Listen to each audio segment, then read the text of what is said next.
the way. How you feeling? Honestly, I think a little nervous. I mean, I'm really excited. I've never interviewed somebody before, and so I'm sort of wondering if I made a mistake asking one of the most legendary people that I know to be my first podcast. Okay, so I just pulled up his wiki page.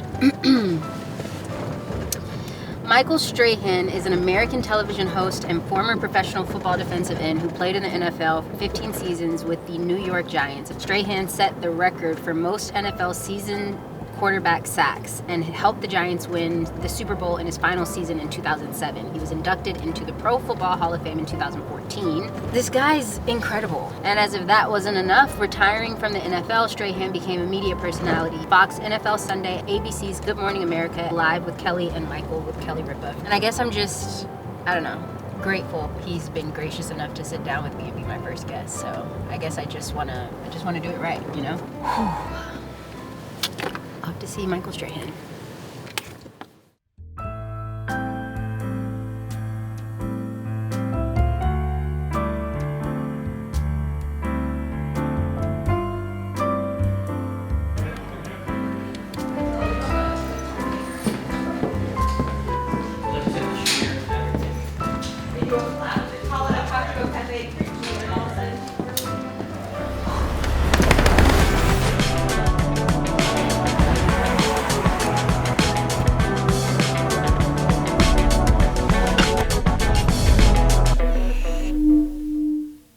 So, obviously, thank you for just like sitting down with me. I guess I'll start with like where we met. Do you remember? Yeah, in the Bahamas. Yeah. We were playing golf, and I don't know if you know this, but the day before we met was my first time ever playing 18 holes. I didn't know that. Yeah. And I think that, What? yeah, I think the day that I met you, I wasn't even golfing. I think I was working. Yeah, you were working, but I didn't know that was the first time you ever. That was my first 18 holes. Like, that was the beginning of my love for golf. Wow, Yeah. I did not know that. Yeah. And you still beat me after all these years. No. You told me you shot a 75 the other day, and my lowest ever has been a 79. My game is locked right. in. Yeah. You know what? I love golf. Yeah, like me you, I too. mean, it's just like it gives me something to be competitive about, and friends and Yep. smack talk. Yeah. All the stuff that I can't do anymore Yeah. on football field. But I think the mental approach of it, that you're really not playing against, you're playing against someone, but you're really playing against yourself. 1,000%. And it's nothing like it. Yeah. I see you're rocking Eastside Golf. I am. Yeah. Earl and Lajuan. I love that brand. Yeah, these guys are great. And another one, the company that I've invested in, I love that they're about, inclusion Yep. of the game of golf. Yep. And here are guys who, HBCU guys like myself, who came up with an idea, a brand, and I invested in them to help them push the narrative that they're trying to put out there, that golf should be accessible to everyone. And that's one of the things about the sport that I think has gotten better, is that you should feel as if you don't need to be rich. Yep. You don't need to belong Yep. to a fancy country club. Yep. Well, the beginner is now trying to be treated, I feel, in a way in which they want to bring you more into the game. Yeah. And that's what Earl and Elijah have done with Eastside. So I'm behind them. I love that, like, you just gave them so much love right now. Yeah. When I met you and we were golfing, I remember after, like, the thing that, like, I kept thinking was, like, he was just so cool. You meet people sometimes and you just know that, like, their core is good. And I'll never forget, so some time had passed. I think maybe years had passed. Yeah. And I wanted to get behind the camera, but just didn't know what seat I wanted to sit in. So I remember I picked up the phone and I called you, and you stayed on the phone with me for like an hour, just letting me ask you questions. And the type of gratitude that I feel for just the awesome human that you are, I appreciate you for just like being willing to just support me. And you didn't know me that well. Well, I want to say, first of all, thank you. One thing that I will say I appreciate about you, and one of many things, is, first of all, I know how hard it is to transition from one thing to another. Yep. I know sometimes how hard it is to have something that you want to do and you see, but to really convince yourself to take a leap to try it and make it work. But you've always been strategic, smart about it, gracious, and you put yourself out there. And I find that so many people, I say, if you need anything, just reach out. And then something will happen. I'll say, oh man, I wanted to reach out, but it's almost as if they're afraid to trust and invest in themselves, which you're not. So for that, I appreciate it. I always say everybody has the first day. Yep. Doing everything, when we can get so comfortable in what we just kind of do all the time that we just, let me stay here, this is good for me, I don't want to push the envelope. And for you to step from in front of the camera to behind the camera, no matter how much you went to school for it, is still a big leap of faith in yourself. And then invest your money is a leap of faith in yourself. Because trust me, I know it's hard to write a check, even if you're writing a check for yourself to do something. Yeah. So I've always had that appreciation, and I want to see people succeed, especially people who I know who have a vision, who have a desire. You want the success for you and what you're building as much as I want it for you. Yeah. And why would I not support that? And I don't believe in having an ego. You know, a lot of people have ego. I'll help you, but I'm only going so far because, it can't be too big. I want you to give me a job. Seriously, that would make me really happy. If you're like, Michael, I got a project for you. I'm going to hold you to that. And I'm like, yo, I'm in. I will hold you to that. Yeah. I will hold you to that. That's my dream. I've watched you in interviews, obviously, and I've heard so many people say, like, oh, he's just a natural. And sometimes associating the success you've had with, like, luck. Does it ever bother you when people associate your success with, like, just natural ability and don't credit the amount of hard work that it is, regardless of whether they see it or not? I think has it ever bothered me? Yes. Okay. But I've learned to look at it in a different way. Depends on who it's coming from. Because I know there are certain people who say that because they truly don't understand what it takes. They have no idea. What has gone into getting to the point of what they see now. Yep. So you're just a natural at it. Because for them, this is where they've always seen me. They haven't seen the struggle and the figuring it out and the fear and the failure and all these things. They've never seen that. But then when you have some people who know what it does take and who have seen all that, because a lot of them have experienced it themselves, and then they say it, I'm like, they're just trying to diminish because there's a little something there. Yep. And so but at this point in my career, I really stopped caring about what people think. It is so freeing. When did you get to that point? It's like in football. It took me years. In football, I was always worried, here in New York, it's like the newspapers. Yep. And you pick up the paper and you're on the cover of the front page being great one day. And then you lose that Sunday and you're on the same cover. You're the worst thing since they've ever seen. So it's the roller coaster of emotions that I got to like year 10, 11 or something like that out of my 15. And I really stopped caring what was being written. Hold on. It wasn't until year 10 or 11. Yeah, because you're human. And I'm sitting there reading this stuff that these guys are saying. And then it hit me one day. I am worried about someone having a comment about what I'm doing out here of something that they couldn't do in their lifetime, ever, if you give them 5 lifetimes.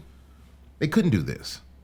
There's a reason that the opportunity or the ability to make it at that level of sports is so low, because it is so hard. And that's why more people talk about it than do it.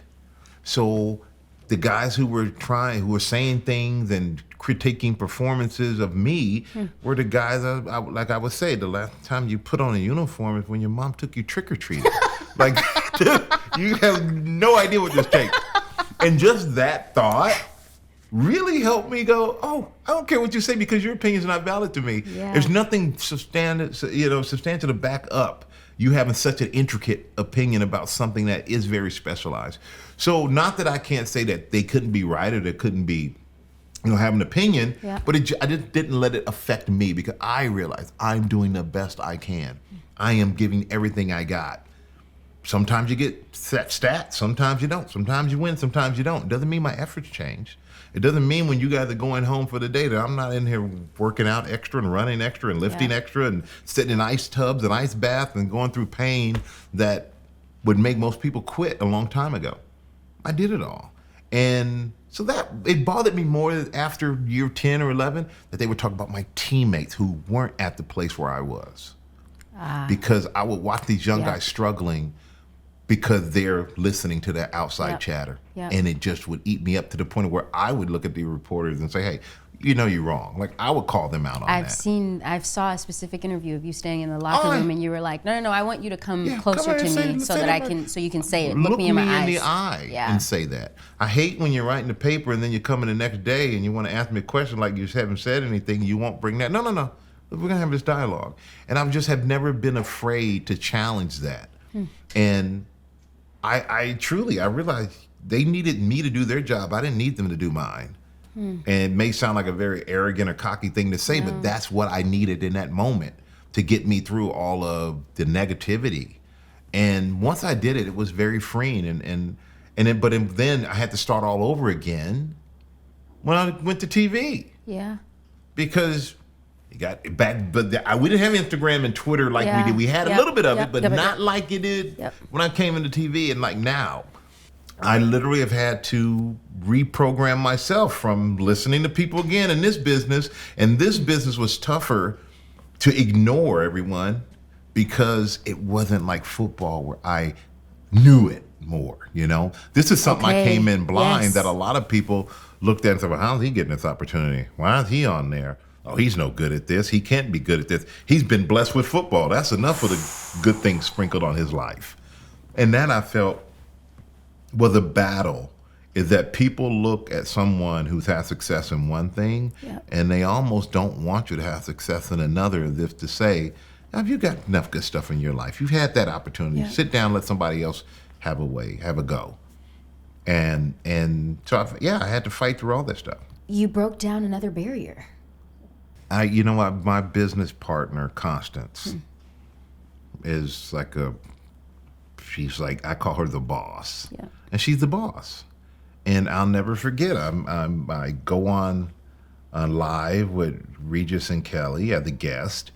I'm sitting there at the desk next to them, and Regis like, what are you going to do now that you're thinking about retiring from football? And I'm like, oh, you know what? I'm on a show right now. Maybe you want to retire. Michael and Kelly and Michael, make it a joke. Yeah. And he had not, at that point, he was nowhere near retiring. And then he goes on, and I told him after that show, if he ever goes on vacation, I would love to come in and fill in, because I know you guys do that. A year later, so I get a call. Regis is on vacation. Would you like to come in and do the show? Absolutely. Flying from California, I'm nervous. I'm trying to, that show's about telling stories about your life and your day. And I'm literally trying to see everything in the day and go, okay, I got to pay attention, try to remember that story, Yeah. And I go on, I do the show. I finish the show. I go backstage. I look at Constance and I go, how was it? Because it went like that. That hour would, boom. She goes, Michael, this is what you're going to do. I'm like, what? She goes, this is what you're going to do. And so at this point, she's managing you. Yeah. Okay. At this point, she's managing me. But we had nothing. Like, I'm just doing Fox, and I just did that because they asked me. But everything that I've ever done, including football and commentary, I didn't know you could make a living, like really when you retire from football, like on TV. I see guys on TV, and I figured they were doing it for fun. Yeah. Because that was always the only reason I ever did anything, because I thought it would be fun. I never did it to think, I want to have this career and this life, and I got to make this money on TV. Never. When I was doing football as a player, when I was playing, they would ask me, Michael, you want to do this? Like, oh, it's like fun. Yeah, I'll do it. And that's kind of how the whole TV thing started. Just saying yes, just for things I thought were going to be fun. Yeah. And I think because I was able to say yes, it let me pick out the things that I thought were fun, the things that I knew I found out I didn't like, that I know I don't want to do. Okay. What were some of those things that were like, yeah, no, that's not for me? Well, I kind of like aspects of it, but I know it's not me on a daily basis with sitcom. Okay. Like I did a show, Brothers, on Fox for a year, and it was great. I mean, incredible cast. I mean, but I was so green and knew nothing about acting. Okay. And I'm in that world, and I'm kind of looking around, okay, figure this out. But I enjoyed it. Yeah.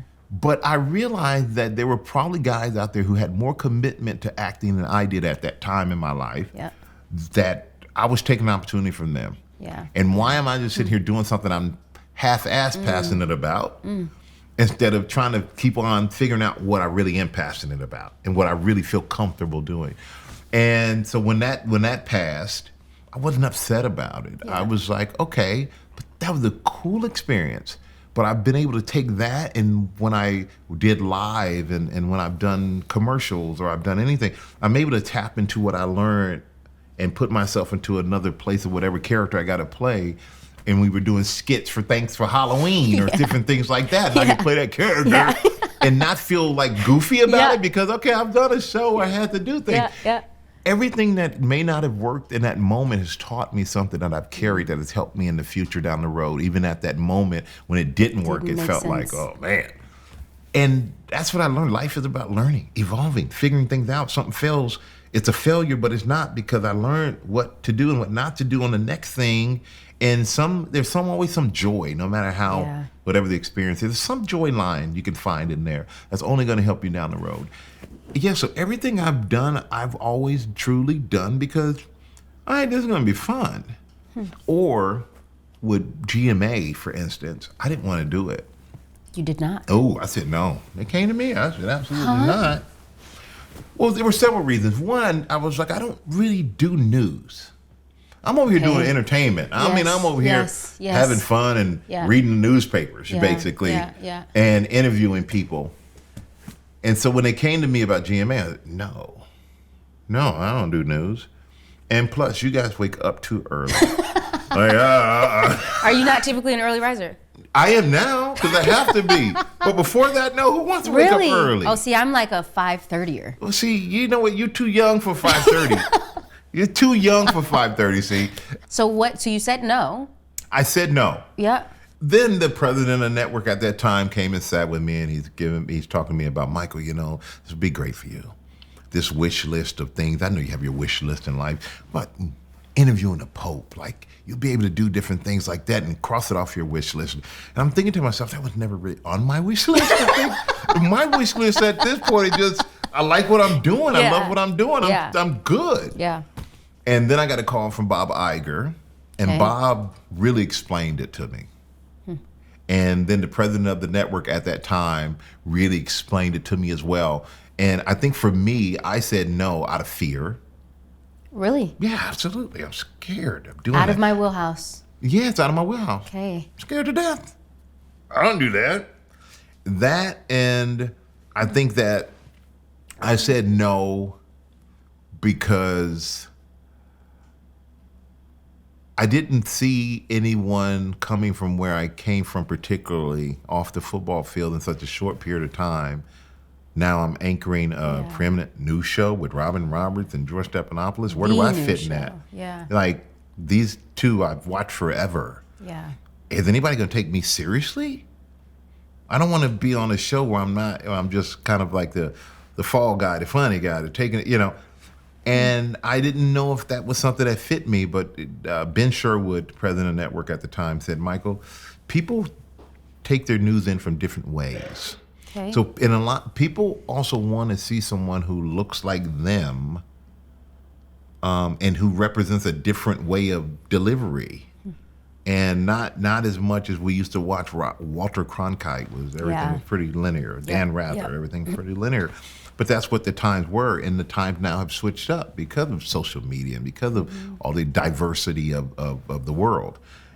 And once it was put to me that way, it made me understand that I could have an impact and I could actually give it a try.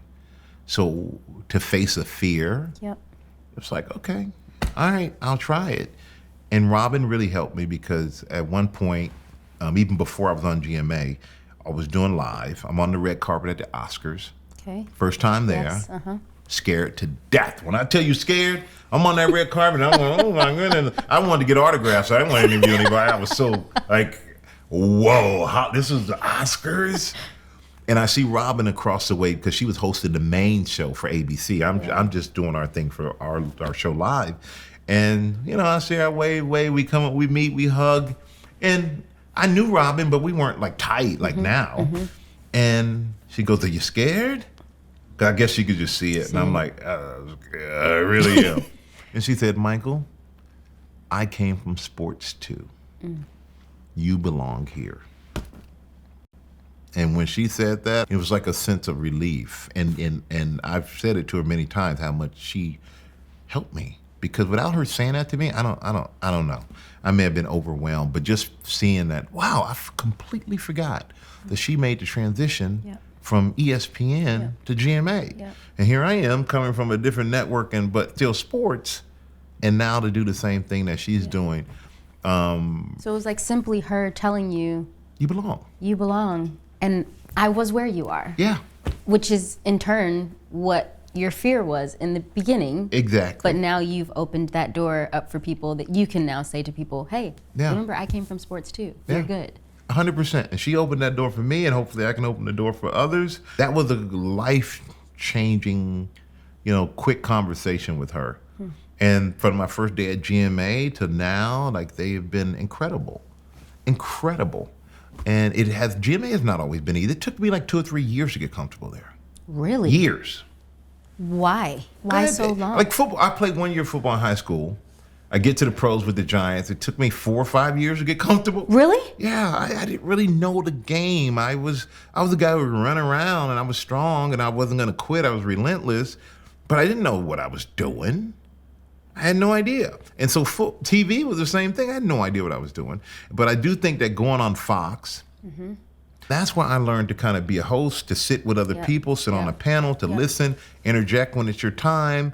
And I used to do it. I signed a contract, actually, when I was playing. Every Monday, win or lose, I would literally go to the studio here in the city, uptown. I would sit in there in front of a camera. I couldn't see them. And I would do the show, my 1 hit or 2 hits from New York every Monday. And now that I know a lot of guys who are still there, they're like, I can't believe you showed up even when you guys lost. But that's what you do, right? You show up even when you win or lose. Correct. But I used to sit in that studio, and for Halloween, I would dress up. I had a big tooth costume one time. One time I had a bag over my head that said The Gap. Count Gapula. So I was like Dracula with a gap. I was all kinds of stuff. But then every Monday going in there to talk to these guys and not being able to see them, right? But realizing I got to communicate with my voice. I got to communicate with my face. And I can just hear them talking and doing their thing. And I got to communicate back without saying a word with just my reaction. I took that. I go to Fox. Same thing. But that really helped me with live. And I go do live with Kelly. And Kelly's telling the story. And it's like, all those reactions that I had to do years before when I didn't know this was even on the plate. Like, I learned that somewhere else years before that I never knew I'd actually need. With Constance, how did you know, moving into kind of like SMAC, oftentimes they say like when you're building something, especially in the beginning phases, who you work with makes or breaks it. And so how did you know like Constance is the person that I want to build my empire with? I've known Constance probably like at least, I want to say 30 years now. When she was at the NFL, we met. And here I'm a young player. And the NFL used to have all these like lineman challenge and all these cool things. And I was trying to get into that stuff and they would never let me in. And I think somebody got hurt and they needed an extra body. And they're like, Michael, you acquired. I'm like, I get into things. End up doing the lineman challenge, end up winning it. The only year I did, end up winning it. It was just from there, like our relationship from there. I would go to the NFL offices. They'd have charity golf tournaments the NFL used to put on. I used to go to those things, and I used to just do anything that they would ask me to do. I just wanted to be involved. I needed to do something. And through just my willingness to just show up, I met Constance. And we became fast friends, along with Tracy Perlman, who's still at the NFL. And just through building our friendship that way, Constance left the NFL, moved to LA. I didn't go to LA much, but whenever I was there, I said, hey, I'm in LA. I knew no one in LA.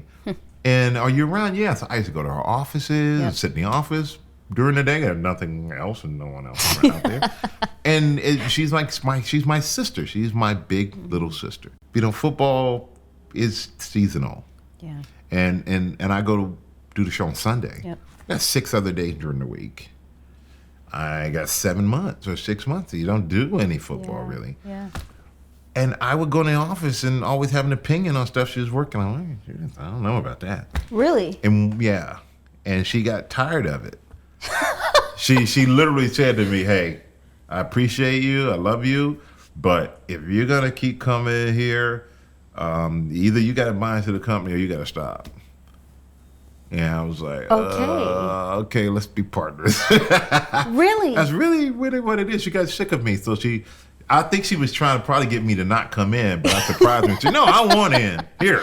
Okay. And that was the start of our business relationship. And it is never, we have the same sensibilities, we have the same work ethic. Okay. I think at times hers even stronger than mine because she is ripping and running. She's a genius. It really is. Like, she had the gift. And I've been fortunate because I know my career and my life is not what it is if I didn't meet her 30 years ago. And if I didn't cultivate our friendship, we didn't cultivate our friendship over the years that she was gone from the NFL and went to LA. Yeah. And so she has been a complete life changer.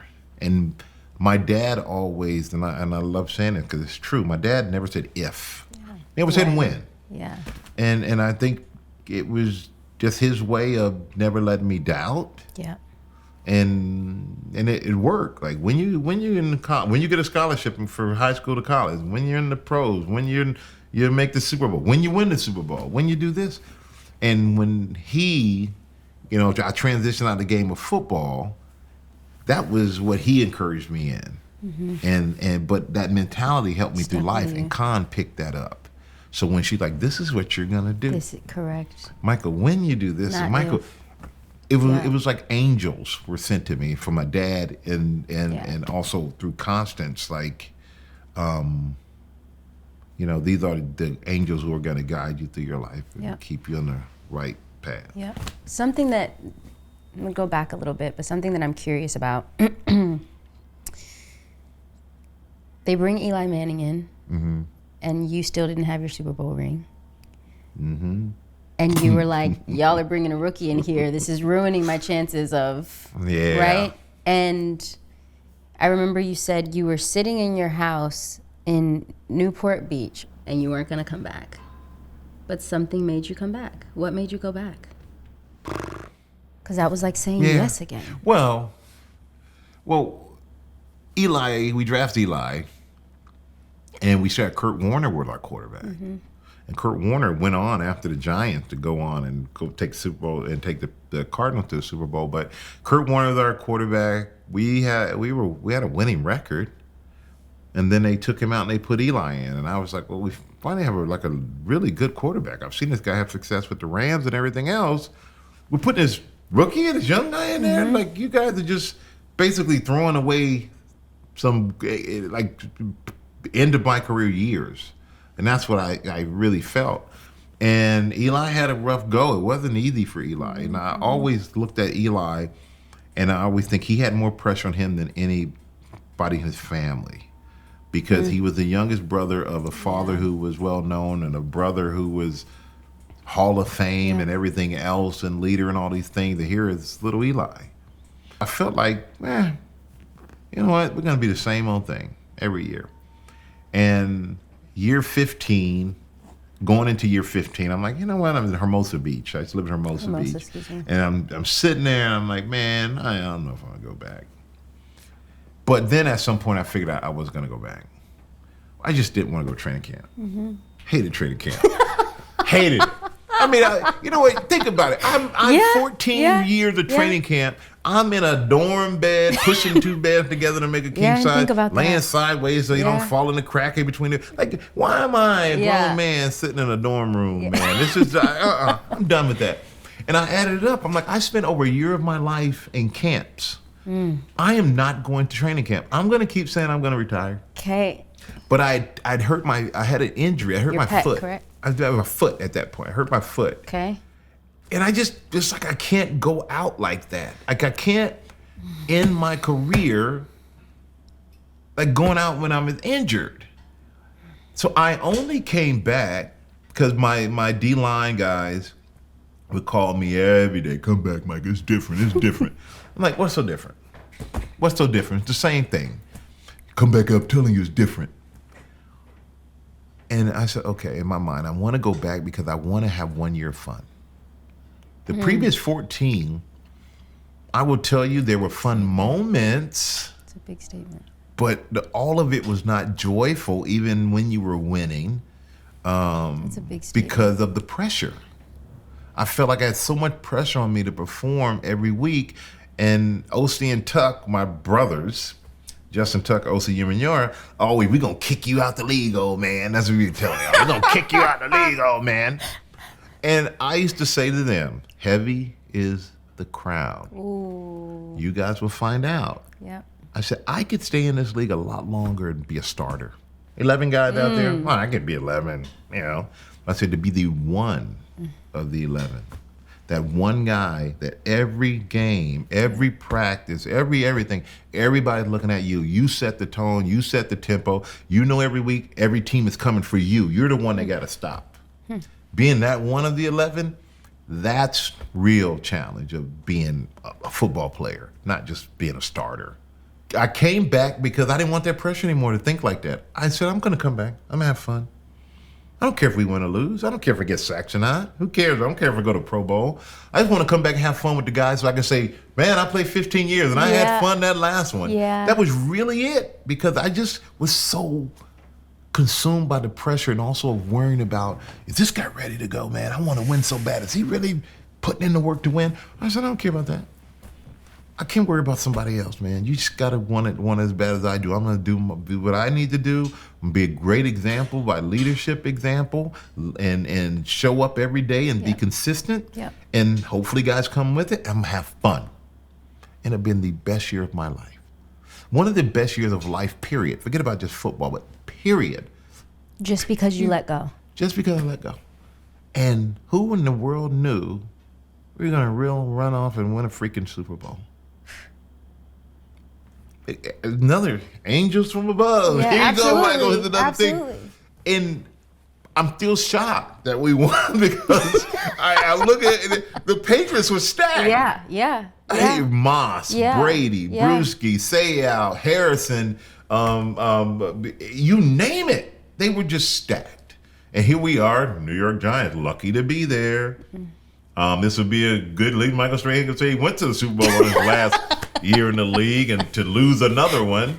Man, I think because we loved each other and we had fun, we were able to handle the pressure of the Super Bowl. Like it was nothing to us. We realized that our story was so special and our love for each other was so special that we refused to let each other down. Like, I'm not letting you down. I'm going to do my job, and I know you're going to do yours, and I trust you to do yours because I know you don't want to let me down either. And when that thing ended, the happiest guys in the world. And for me to come back and finish my career in that way, coming off an injury, was like it couldn't have ended any freaking better than that. Any better than that. Your just ability to say yes and the attitude that you bring to things is phenomenal. And there's a lot of people that don't have that. Well, I'm going to tell you this, though.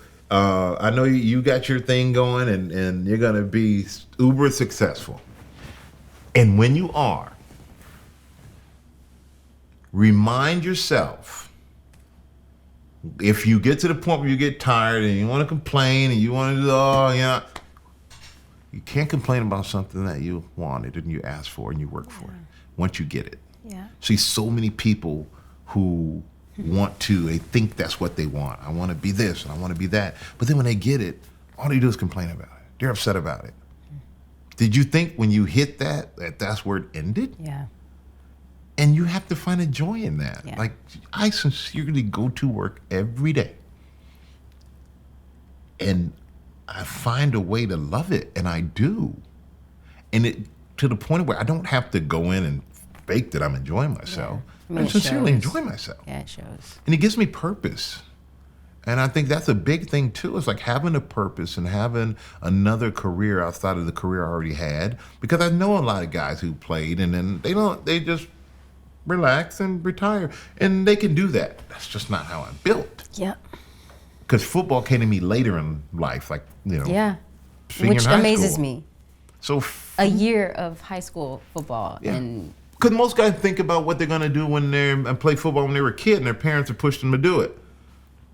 I had no example of a football player in my life. My uncle played, but that seems so like, okay, that's my uncle's deal. I'm in Germany. yeah. So I look at everything that I do now. It's like, well, okay, this was only because I did not think that I was only supposed to do one thing in life because I didn't grow up with that one single-minded idea of what my life was going to be and my career was going to be. I'm open. Throw it. Let me see if I can catch it and run with it. Yeah. Do you mind if I explain to you what I'm doing? I want your honest opinion on. Yeah, explain to me. Okay. Storytelling inspires people. There's so many people you talk to and it's like, what took you down this career path? And they're like, oh, well, believe it or not, I watched a movie and this person had a job and they lived this incredible life and I didn't know that you could live an incredible life doing something like that. So I went after it. Mm-hmm. So I started looking at what does it look like for us in the entertainment space to not just inspire people, but use the actual content as the top of the funnel in order to help people make their lives better. So to begin to create community, to begin to actually give people tools to expand their lives. Shall we head over? Yep. Cool, I'm gonna draw something out for you, right here. Okay. Cool. Now I'm curious. What are we drawing out here?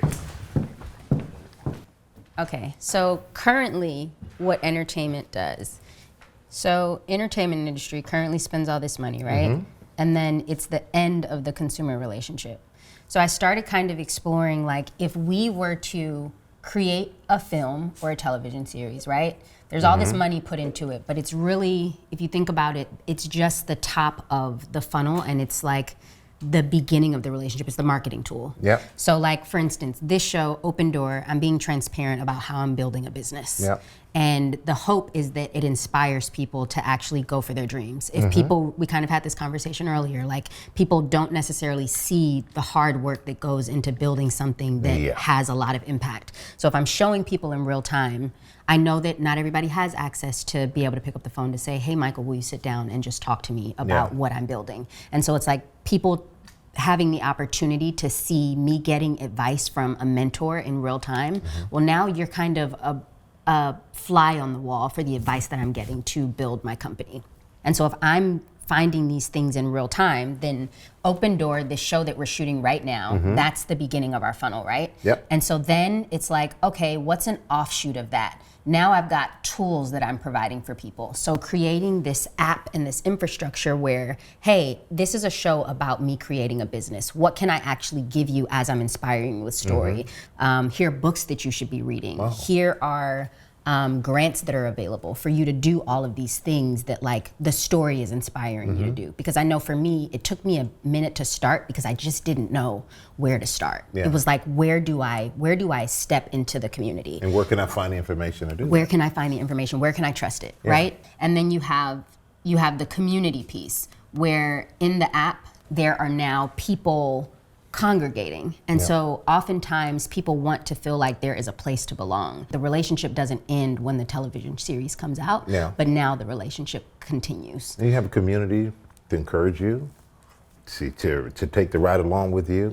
So you have the tools, which is usually the thing. You get the content and then it's okay, do it as you wish if you do anything at all. Correct. But you're extending beyond that. Genius. Okay. The company's called Rhume. And so Proverbs 18:16 says, your talent will make room for you and bring you before great men. And I genuinely believe that if people will just bet on themselves, the world will open up for you, but you gotta bet on you. And so the idea is that within the app ecosystem, you can create your own room and that then becomes your way to kind of build your business within this infrastructure. And we've given you the community so that you can actually continue to meet people that are interested in what you're interested in. And then the last step is like, now we've grown the company to a place where you can actually apply to our pool of investors, and we can invest in your business. Rhume takes a piece of that, and then we create and help you create your business just the way that we created Rhume, but all through the lens of content. Because I think that is I really think, Michael, that storytelling is the last thing that we have in this world, where you can come and people will actually listen to what you have to say. Yeah. So and people will dedicate time to do it. Yeah. Especially in a world where everything is. I wish there was something that could have taught me all the things I had to figure out on my own. Not saying that you don't have to go through things and experience them on your own. Correct. To kind of really get it, but would have saved me some headaches. Absolutely. Some financial aches along the way if I knew, okay, this is looking at something, here's the tools, here's the community from it, and if I can build a business through it. Yeah. Boy, where were you when I was starting? Where were you? I had no room. So you think that I have a good idea here? Yeah, because I never thought about that.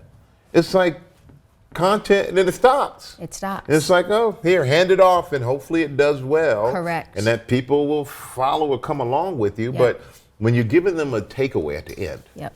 it's no different than doing a $100,000 pyramid. Correct. What do we do? Correct. It's the takeaway. Yep. The takeaway is somebody has a chance to win something that Yep. could be life-changing Yep. in the financial realm. Yep. Whereas here is something that can be life-changing if you're really willing to put in the work. We're going to give you the tool that you see the content correct. of what can be created. Yep. So I love it. I'd love to just Wow. continue to pick your brain as I go through this process. I didn't. Geez, you pivoted the hell out of that. Wow. Wow. So honest thoughts, Michael. Really? On what you're doing? Yeah. I love that. I'm Because I think you're able to build an audience that wants to keep coming back, because I think that you create content that continue to evolve. Mm-hmm.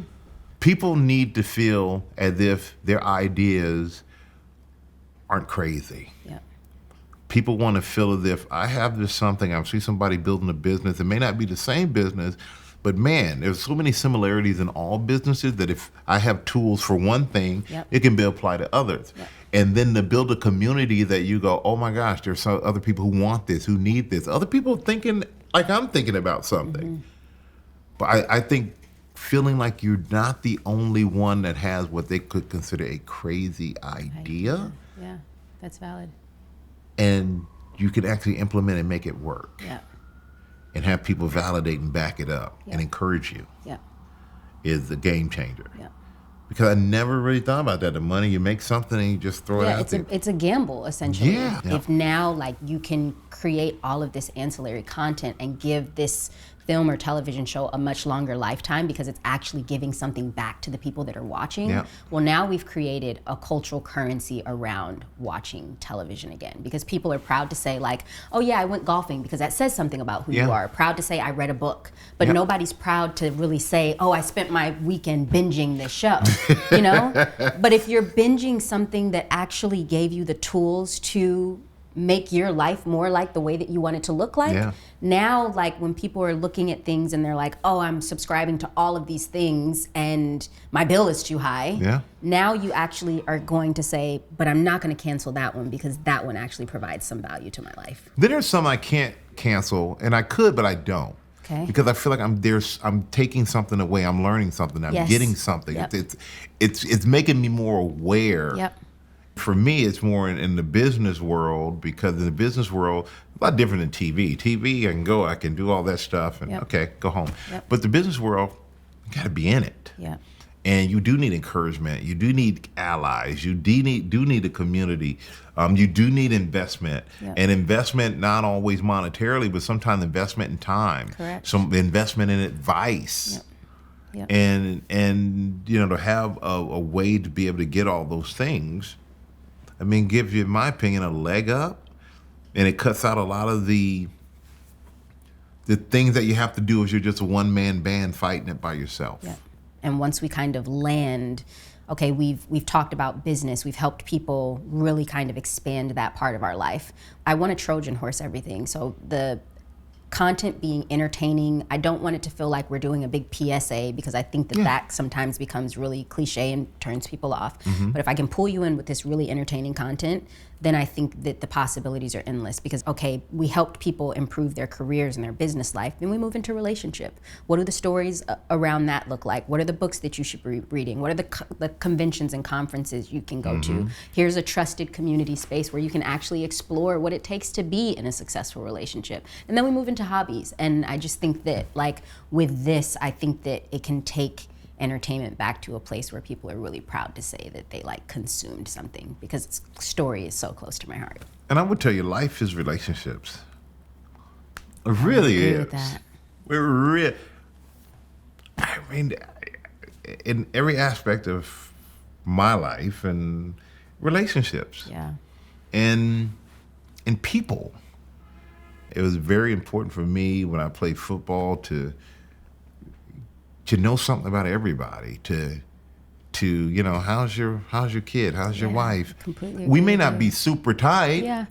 but I know something about your life. And before every game, to go in and pat somebody on the back, I had a routine. The players, the coaches, the equipment staff, the training staff, anybody who was in our locker room, I would go into different rooms and dap them up. And it was like a routine, because it was my way of saying anything that I do out here today it's more than just about me. It's about I'm accountable to you all. Yeah. You know, I represent more than just me. Yeah.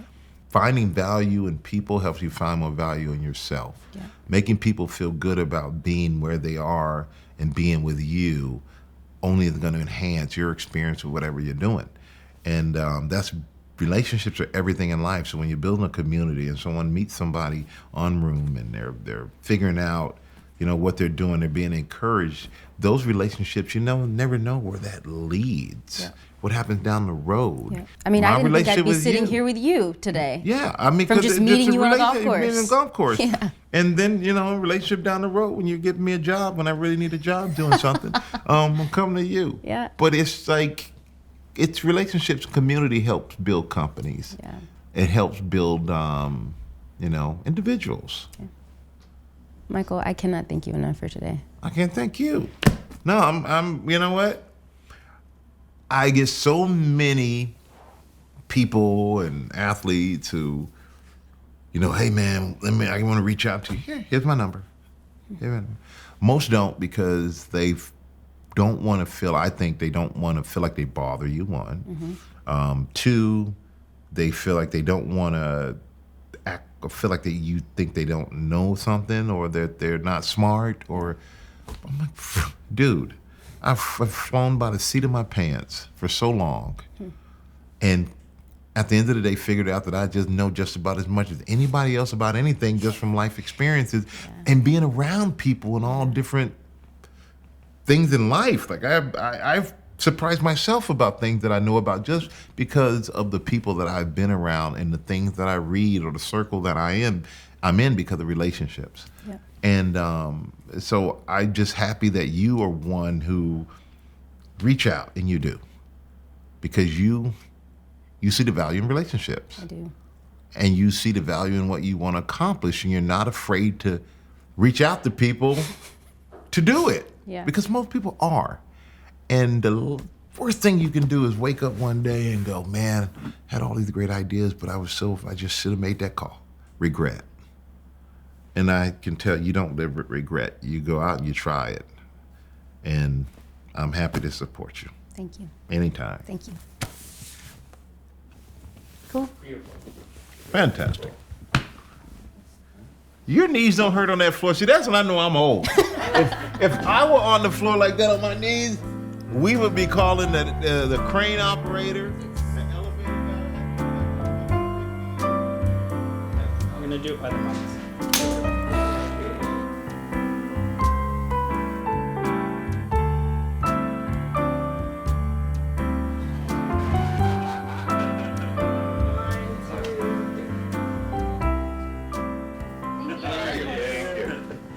Thank you guys. Thanks for the mic all the time. Being so supportive. Text me his number. Hello. All right? Yeah. Please do anything. Thank you guys. Thank you, Michael. Thank you so Appreciate it. much. Thank you so much.